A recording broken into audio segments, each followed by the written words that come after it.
సాక్షి TV ప్రసారాలను నిలిపివేయడం చట్టరీత్యా నేరం. సాక్షి టీవీ ప్రసారాల కోసం మీ స్థానిక కేబుల్ ఆపరేటర్ను వెంటనే సంప్రదించండి. డిటిహెచ్లో ఇంటర్నెట్లో కూడా సాక్షి టీవీ ప్రసారాలను వీక్షించవచ్చు. ఆటో డ్రైవర్లను కాంగ్రెస్ ప్రభుత్వం మోసం చేసిందని మండిపడ్డారు మాజీ మంత్రి హరీష్ రావు.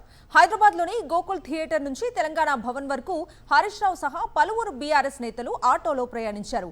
ఆటో కార్మికుల కష్టాలు అడిగి తెలుసుకున్నారు. ఫ్రీ బస్సు పథకం వల్ల తాము రోడ్డున పడ్డామని ఆటో డ్రైవర్లు ఆవేదన వ్యక్తం చేశారు. ఇక రేవంత్ ఢిల్లీకి మూటలు మోస్తున్నారు, కానీ ఆటో డ్రైవర్లకు మాత్రం ఇచ్చిన హామీని నెరవేర్చడం లేదని ఆగ్రహం వ్యక్తం చేశారు.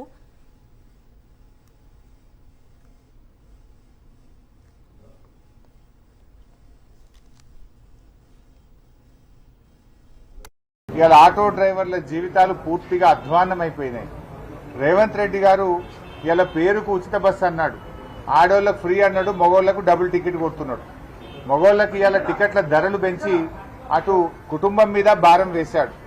ఇలా ఒక్కసారి కాదు, 2 సార్లు కాదు, 5 సార్లు బస్ ఛార్జీలు పెంచింది రేవంత్ రెడ్డి గారి ప్రభుత్వం.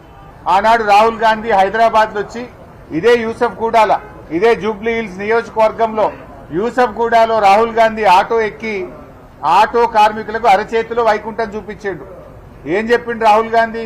కాంగ్రెస్ పార్టీ మేనిఫెస్టోలో ఆనాడు రాహుల్ గాంధీ కాంగ్రెస్ అధికారంలోకి వస్తే నెలకు 12,000 రూపాయలు ఆటో కార్మికులకు ఇస్తామని చెప్పారు. ఆటో నగర్ నిర్మిస్తామని చెప్పారు. అదేవిధంగా సంక్షేమ బోర్డు ఏర్పాటు చేస్తామన్నారు. ఆటో కార్పొరేషన్ ఏర్పాటు చేస్తామన్నారు. బోర్డు లేదు, కార్పొరేషన్ లేదు, ఆటో నగర్ అసలే లేదు. ప్రమాద బీమా 10 లక్షలకు పెంచుతామన్నారు, పత్తా లేదు.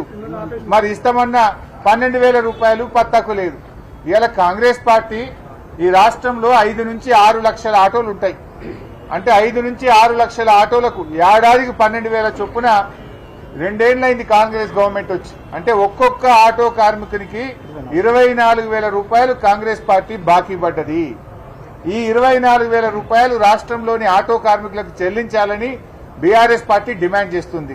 రేవంత్ రెడ్డి ఢిల్లీకి అయితే మూటలు మోస్తున్నావు కదా, నీ వాటాల కోసం మంత్రులు నువ్వైతే తన్నుకుంటున్నారు కదా, మరి వాటికి పైసలు ఉంటాయి, కానీ మా ఆటో కార్మికులకు నెలకు 1,000 రూపాయలు ఇవ్వడానికి లేవా నీకు? సాక్షి టీవీ ప్రసారాలను నిలిపివేయటం చట్టరీత్యా నేరం. సాక్షి టీవీ ప్రసారాల కోసం మీ స్థానిక కేబుల్ ఆపరేటర్ను వెంటనే సంప్రదించండి. డిటిహెచ్లో ఇంటర్నెట్లో కూడా సాక్షి టీవీ ప్రసారాలను వీక్షించవచ్చు.